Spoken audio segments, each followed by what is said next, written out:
Bye week, good time to have it. I think in the middle of the season, it's good for our guys and our coaches kind of get their wind underneath their wings. We spent some time recruiting, taking a look at self-scout, kind of analyzing where we are and where we're going, and chance to get people healed up, legs a little healthy, which has been good. You normally would love to have the bye after a win, but you got to soak on your loss for a couple of weeks. And the Montana State game was epic. There was a lot of fun things in that game, a couple of fakes on special teams. Did some really, really, really positive things, but were unable to stop the quarterback, and he gouged us. He got after us hard. But it was a good night, good crowd, and another tough ball game in the Big Sky, which there are many of those coming. So people have talked a little bit about our schedule, and hey, if you want to be a good football team, you got to play good football teams. We just have to coach and play a little bit better. We're doing some things really well, but have got to be able to manage a little bit, get a few more touchdowns when we get down in the red zone in the high fringe area, and manage some third downs a little bit defensively. We're coming a little bit with some areas in special teams. It was nice to see IG get back on track, kicking field goals. That's good news, bad news. You love that he makes them, but you also we went, 3 times down. We got 6 points out of 3 trips. We threw a pick and two field goals, and you got to get some touchdowns in there. But I think the guys' spirits are good.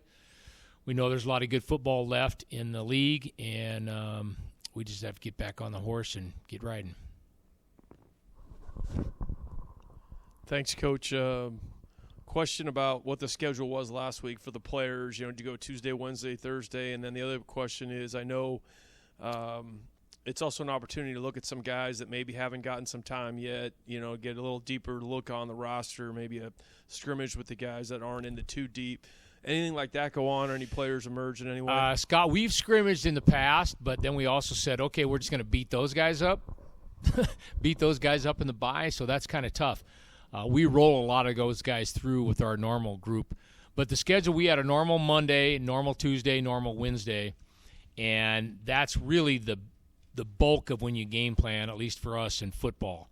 And then once you get to Thursday, Friday, those are kind of recap days. Well, we gave them Thursday, Friday, Saturday off. So that was kind of the balance of that. And then our coaches got out on the road and were able to go recruiting. We did not practice long and wanted to use this 2 weeks in here just to kind of get healed up a little bit and not beat them up. And that's whether you're a redshirt guy or you're a starter. All right, Coach, let's go back to the Montana State game. Let's first address the fake punt. It got national attention on College Game Day, which was fantastic.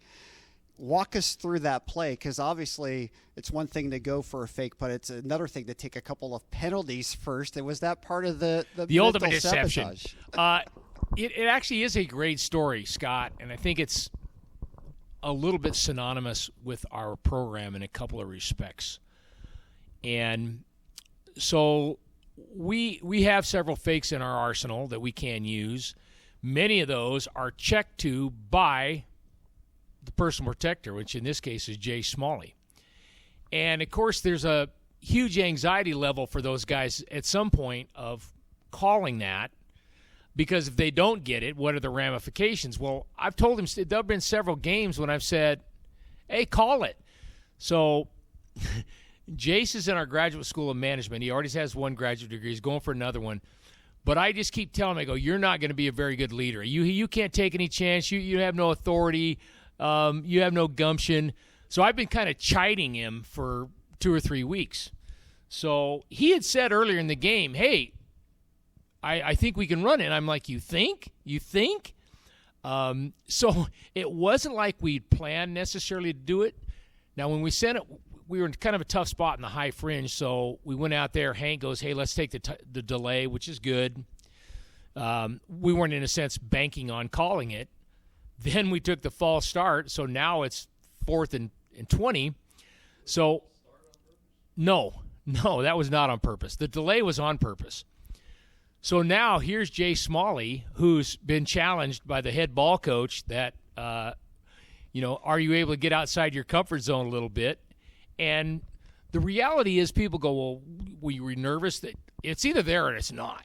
It's now, yeah, could you run for 20 or 25 or 30 or so he called it, and we got it. Now, that's one of those plays, again, if you don't get it, everybody's going, you're an idiot. Well, are you really an idiot if you're trying to teach guys to have a little ownership and get outside the comfort zone, and if the defense dictates that it's there, why should you not run it? And all you guys have played sports, and one of the most frustrating things for me as a player is you work on these deceptive plays all the time, and then you get in the game and your coach never calls them. So, hey, if you're going to have them in, then you better have a chance to call them. And the same thing happened really with Hank on the extra point. So, if they give you a certain look, you can get into something and do it. So the points really are being able to take a risk. Yeah, there's calculated risk, but you got to get out of your comfort zone. And then just the ownership and the mastery orientation of the players kind of going, hey, it's your game, dude. I mean, if you see it and you like it, run it, and I got your back.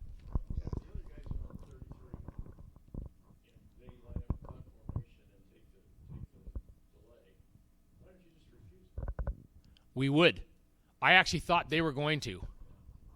And I've done that before, like with field goals, going, no, they're too tight down in there. Go ahead and, yeah, and that is correct.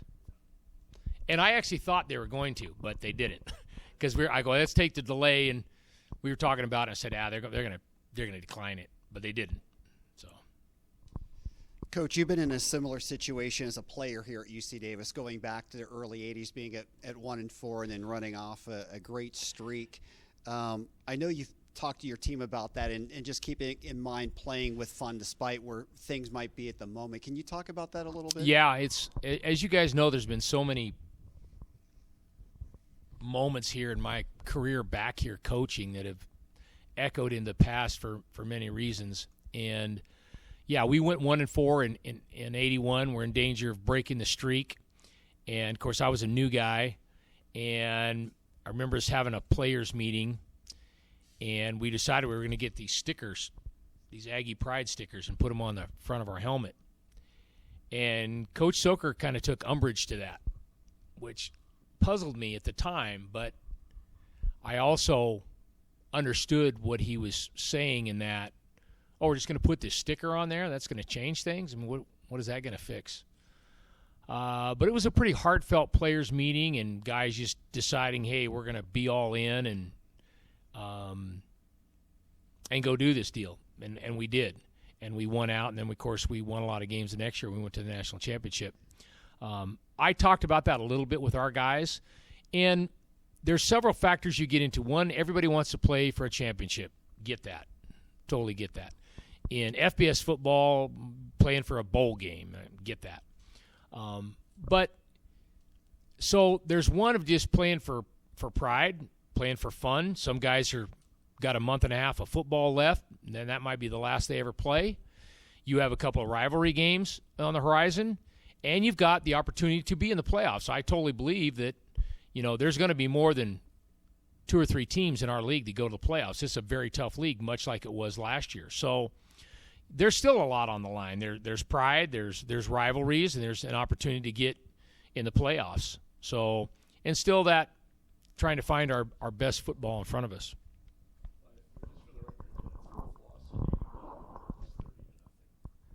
I was a part of that. That was at Cal Poly, I think, right?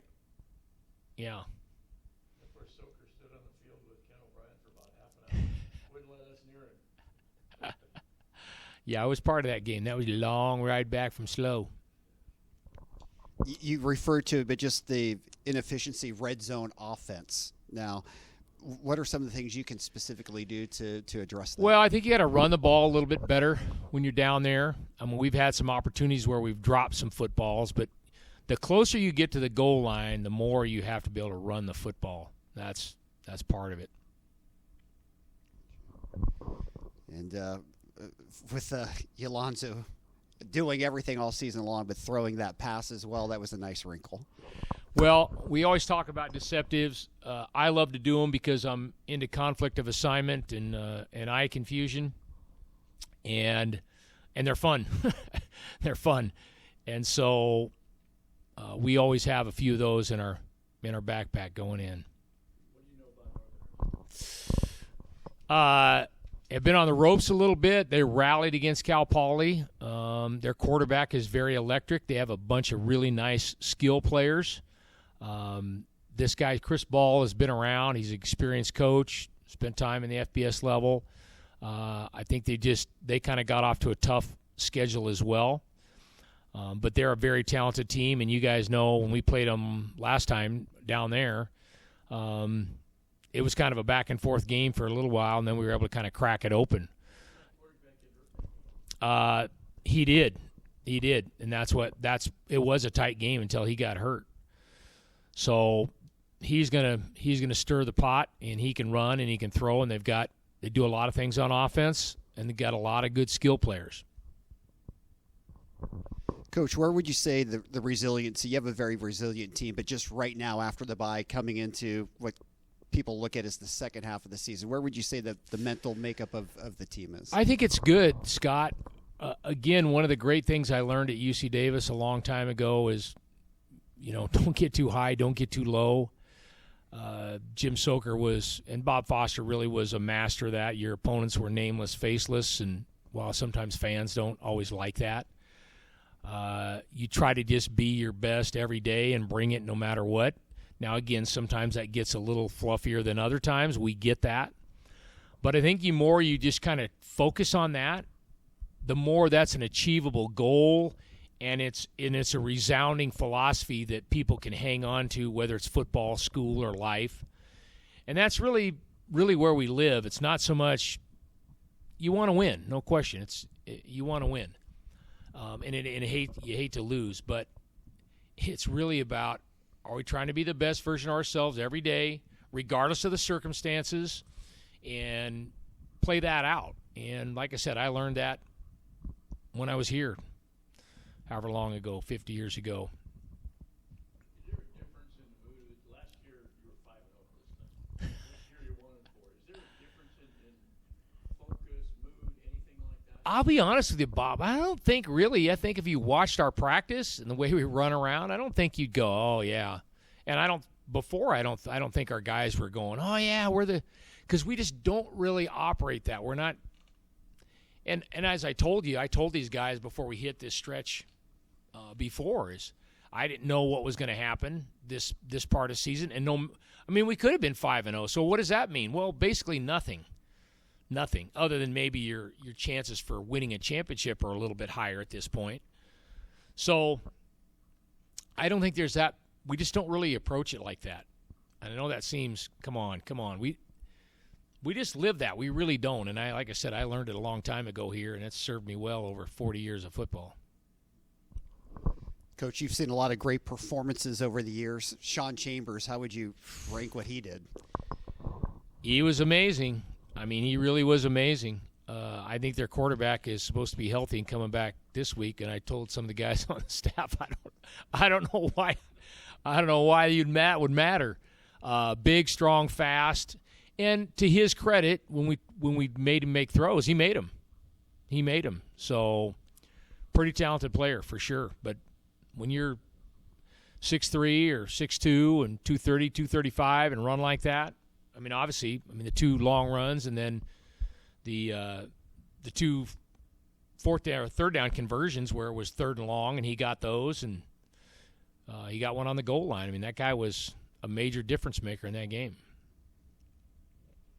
You referenced third down defense efficiency as well. Can you just talk about some of the things that you would like to see in that aspect of the game? You just continue to work on it. You got to know the sticks. Are you pressing? Are you off? Are you bailing?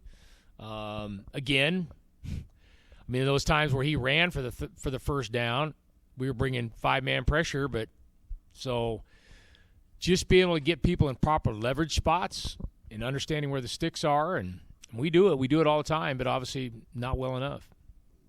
And then also with special teams, I know you take great pride in every aspect, but especially with special teams. How would you evaluate that aspect of your game so far? Yeah, the kickoff was pretty good. We were trying to keep it away from 16, which we did for the most part, and we were playing a little bit of a chess match there. They had him deep, and we kicked it right, and that was good. And then they had him right, and we kicked it deep out of the end zone. And so then the next time they put him deep again, and we tried to kick it out of the end zone again and went to him. So, but just trying to be creative a little bit. So that was not good. We gave up a couple of big, long kickoff returns there, and that hurt us. And you guys know I say this all the time. The stats, if you can get 6 more yards of field position in a game, your likelihood of winning is in the 70s to 80s, which is crazy. You're going to go,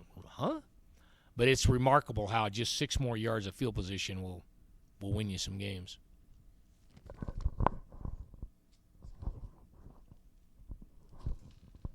I'll just finish it. Obviously, if you look at a lot of the stats after 5 games, you guys, your numbers look so good, right? So, it's hard to figure out a little bit, right? Yeah, but that's where I think the analytics is all over the place now, and I think that's good. And to me, whether you're in the business world or you're in football, you take the analytics and then you take the intangible part and you mash them together, and you have to live in the middle. And the great thing about numbers is they're never going to lie. They're always going to tell you what's there. And we use those. Our coaches get a little upset because we talk about them weekly in certain areas, not everything. I mean, I'll just give you an example. Like total defense in my mind in modern day football, nobody cares about it, and it really doesn't matter because it's not. But as you mentioned, the situational parts when you talk about third down and red zone. And where red zone gets a little bit tricky is people will look at, you're whatever percentage in the red zone. Well, both defensively and offensively, it's about scoring touchdowns down there. So I always kind of have to dissect that. It's not, okay, you could be 18 of 19 and you have an unbelievable, but you've kicked 6 field goals down there. Well, that's not what you want. You want touchdowns down there. And you want to keep them from scoring touchdowns. So you kind of have to carve that out a little bit. So you have to live in the middle. And there are some areas, we're running the ball very well. I mean, our pass percentage has been pretty good. But we've just got to up our game a little bit. We're right now kind of a recipe for average right now. And that's kind of where we are. So I tell guys all the time, not that I ever made pizza, but if you make pizza, you got to figure out, okay, what are we going to be best at? Are we delivery? Are we price? Are we quality? Are we what is our what's the differentiator that we have to have here? And I think the same is in football. So, hey, if you're great at 8 areas, that's awesome, but be really great at one and be really good at a couple, and those will carry you through. Yeah.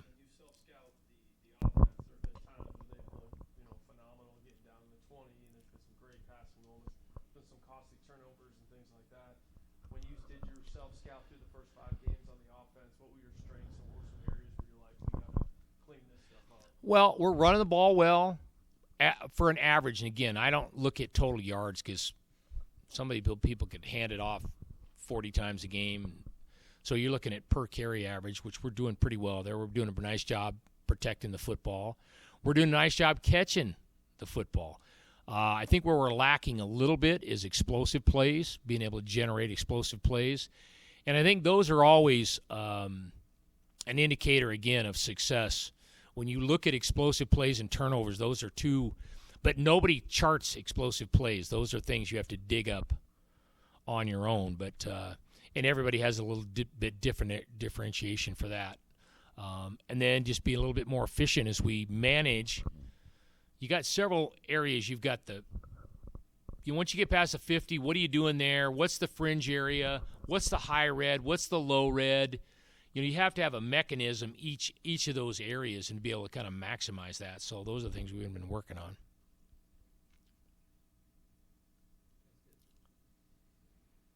All right. See you at homecoming. Go Ags.